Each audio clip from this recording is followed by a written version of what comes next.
오늘도 본문 말씀을 보면서 말씀과 한 걸음 가까워지는 하루가 되길 소망합니다. 오늘 본문의 이야기들을 쭉 살펴보면은 잠언의 이야기는 결국은 딱 두 가지 얘기를 하고 있죠.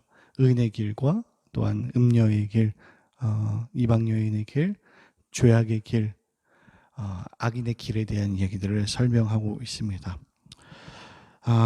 특별히 15절과 16절을 보면은 이제 의인의 길을 따랐을 때에 얼마나 기쁜가에 대한 부분을 설명을 하고 있습니다. 제가 쉬운 성역으로 15, 16절을 읽어드리겠습니다. 내 아들아, 내 마음이 지혜를 깨우친다면 내가 얼마나 기쁘겠느냐. 내 입술이 올바른 것을 말한다면 내 심장이 얼마나 기뻐하겠느냐. 마찬가지로 22절과 25절도 이제 부모님이 이것에 대한 얼마나 기쁜가에 대한 부분을 설명하고 있습니다. 쉬운 성경으로 여기도 읽어드리겠습니다. 너를 낳은 아버지에게 순종하고 내 어머니가 나이 들어도 무시하지 마라.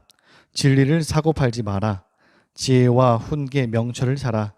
의인의 아버지는 크게 기뻐하리라. 지혜로운 아들을 낳은 자는 그 아들 때문에 기쁨을 얻을 것이다. 내 부모를 즐겁게 해드려라. 널 낳아주신 분을 기쁘게 해드려라. 하나님을 믿는 사람들과 또한 주님의 사람들을 만났을 때에 이런 영적인 아버지를 만날 때 이런 일들이 지금 가능한 것을 보여주고 있죠. 참 얼마나 기쁠까에 대한 부분을 설명하고 있습니다. 내 아들아, 내 아버지 이런 부분을 설명하면서 마치 하나님이 우리를 보는 듯한 그 시선을 받고요. 또한 마찬가지로 우리가 교사로서 또 부모로서 아이들을 바라봤을 때 아이들이 변화되는 모습들 그리고 정말 하나님을 기쁘시게 하는 모습들을 봤을 때 얼마나 참 기쁠까에 대한 부분을 설명하고 있습니다. 교사로서 또한 부모로서 아이가 지혜를 잘 배워서 정직하게 행하고 올바르게 말한다면 참 얼마나 큰 기쁨이 될 수 있을까요? 참 기쁘겠죠.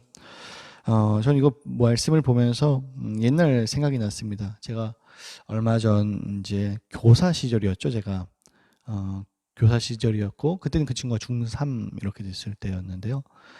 이제 청년이 되었습니다. 아무튼 청년이 된 이 친구들을 이제 만났어요. 이제 참 코흘리게 불과했었던 그 친구들이 벌써 커서 23, 24, 25 뭐 이런 식으로 나이를 많이 먹었습니다. 제가 봤을 때 그 친구들은 망난이었거든요. 망난이에 가까웠던 그 친구들. 제가 기타가 부러지니까 기타에다 낙서하는 그런 애들이었어요. 가슴 아파서 막 저는 심장을 부여잡고 있었는데 말이죠. 이제는 그 친구들이 변화돼서 또 이제 교사로서 섬기고 있다 그러더라고요. 초등학교 5, 6학년 이제 담당 교사가 되었다고 해서 제가 물어봤습니다. 이제 교사 해보니까 어때? 그러니까는 없애버리고 싶다 이 아이들을 이러면서 자신의 그 한에 대한 것들을 막 토로하더라고요. 제가 그걸 듣다가 그래 그게 내 마음이었어 이렇게 얘기해줬죠. 그리고 이제 두런두런 이야기를 하는데 그때는 참 뭐 저도 그렇고 아이들도 그렇고 부족하고 뭐 지금도 많이 부족합니다만 나름대로 교사를 한다고 그 친구들에게 애썼던 모습이 결국 이제는 그들이 복음의 자리로 나아가게 되고 또한 그들이 또 다른 양육의 자리로 나가는 또 그리스도인으로서 하루하루를 살아가는데 또 힘차게 살아가는 그런 청년이 되는 이런 놀라운 역사가 일어난 것 같아서 참 마음이 기뻤습니다. 참 우리도 마찬가지죠. 우리가 가장 크게 기뻐하게 만들어야 할 분은 하나님이십니다. 제가 잠깐 만나고 양육했던 아이들이 바뀐 것도 이렇게 기뻤는데 우리의 변화됨과 그리고 지혜를 만나 또 말씀을 만나 하나님 굳건히 붙잡는 여러분들의 모습을 보면 하나님은 얼마나 또 기쁘시겠습니까? 우리가 배운 이 말씀을 가지고 하루하루를 살아가면서 비록 힘들지만 이겨낼 때 하나님은 춤추실 것이라고 생각을 합니다. 그렇기 때문에 우리들은 그런 목표와 그런 생각을 가지고 살아갈 수 있어야 되는 거죠.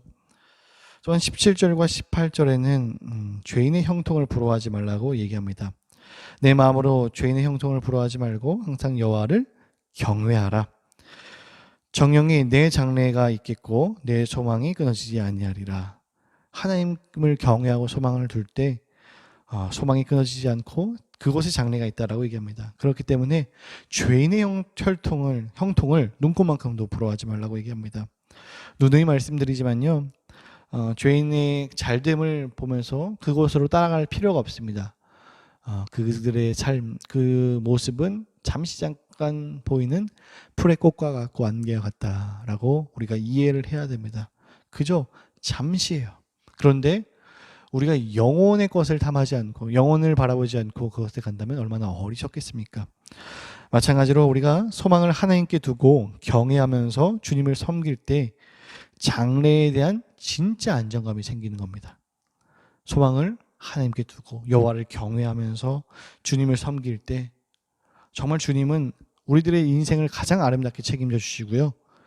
또한 소망이 끊어지지 않게 진정한 안정감이 생기게 진정한 평안이 샬롬이 있을 수밖에 없는 그 길로 하나님은 우리를 인도하신다라는 것을 우리가 기억을 해야 됩니다. 또한 본문에서 계속 지혜자는 과음, 과식, 지나친 잠에 대해서도 경고를 하고 있어요. 과음은 뭐 말할 것도 없죠. 스스로 망하는 길입니다. 살아있으나 죽은 자가 되는 길이죠. 절제하지 못한다면요, 아예 쳐다보지도 않는 것이 필요합니다. 또 본문에서 이방 여인, 음녀에 대해서, 그러니까는 죄악의 길, 악인의 길인 거죠. 그것에 대해서도 이제 말을 하고 있습니다. 그들을 대적해야 하고 그 죄악의 길을 피하라고 말을 하고 있습니다. 저는 오늘 본문을 쭉 보면서 우리들에게 누굴 만나는가에 대한 초점을 맞추고 있는 것을 생각해 봤습니다. 우리가 지혜자인 아버지 하나님을 만나고 또한 그분을 경외하는 삶을 살아가는 하나님의 사람들을 만난다면요, 가장 아름답고 복된 길로 인도를 받게 될 것입니다. 하지만 세상의 길을 따르고 세상의 것을 추구하는 사람들을 만나 함께 사귀고 먹고 마시고 살아간다면은 그 길은 재앙의 길, 슬픔의 길, 분쟁의 또 불평의 상처의 길로 갈 수밖에 없음을 본문은 계속적으로 말하고 있습니다. 그리고 그 길은 은밀하게 도살인다라는 것이 포인트예요. 자기도 모르게 그것에 깊이 스며들고 당장의 눈앞에 보이는 괴로움을 피하려고 하나님이 아닌 다른 방법을 찾아가지만 결국은 그것은 잠깐뿐이겠죠. 그것은 결국은 재앙을 향해 달려가는 길임을 본문에서 계속적으로 경고하고 있습니다. 그렇기 때문에 오늘 우리들은 지혜자인 아버지 하나님만을 붙잡고 이 세상을 살아가는 연습을 하루하루 해야 될 것입니다. 내 힘으로 살아가면요, 눈앞에 보이는 괴로움을 피하기 위해서 끝없이 방법을 찾지만 결국 자신도 모르게 세상의 길로, 그리고 오늘 본문에서 말하는 음녀의 길로 갈 수밖에 없다는 것을 경고하고 있습니다. 하지만 우리들은 그 길로 갈 필요가 전혀 없습니다. 주님께서는 가장 아름다우고 가장 순종의 길이고 복된 길이었던 십자가의 길을 먼저 제시하셨고 또한 그 길로 먼저 가셨죠. 그렇기 때문에 우리는 먼저 간 그 길을 따라가면 됩니다. 가장 아름답고 순종의 길이었던 그 길로 한 걸음을 내디디면 되는 거죠. 그래서 우리는 주님을 기쁘시게 하는 길로 그 걸음을 가야 되는 것입니다. 우리 찬양 중에 이런 찬양이 있죠. 나 주님의 기쁨 되기 원하네. 내 마음을 새롭게 하소서. 새 부대가 되게 하여 주사 주님의 길 비추게 하소서. 주님의 길을 비추는 그 길로 나아가는 백성이 되어야 된다라고 본문은 그리고 찬양도 이야기를 하고 있는 거죠. 오늘 하루도 우리가 그 길을 가기를 소망합니다. 비록 우리들의 삶이 넉넉지 않고 어려워도 그래서 지칠지라도 내 힘으로 살아가는 것은 실패밖에 없어요. 그런데 오늘도 우리가 주님을 붙잡으면서 살아갔을 때에 지혜자인 아버지가 기뻐하시는 길로, 그리고 심지어 우리들에게 그 길을 먼저 인도하셨던 그 길로 하나님을 기쁘시게 하고 그리고 주변 사람들을 또한 부모를 기쁘게 하는 길로 나아갈 수 있을 겁니다. 또한 우리가 그 길로 갔을 때에 하나님만을 굳건히 붙잡으셔서 오늘 어떤 환경과 상황이 올지라도 그리스도인으로서 넉넉함을 가지고 또한 지혜를 가지고 은혜 가운데 거하는 저와 여러분이 되길 소망합니다.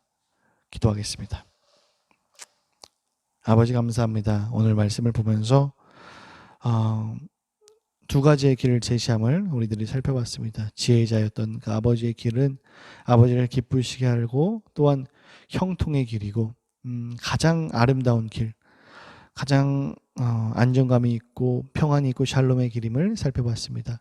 또한 반대로 음료의 길, 죄악의 길은 불평할 수밖에 없고 그 길이 마치 도착진 거라고 착각했지만 그것은 낭떠러지고 실패할 수밖에 없는 길임을 확인했습니다.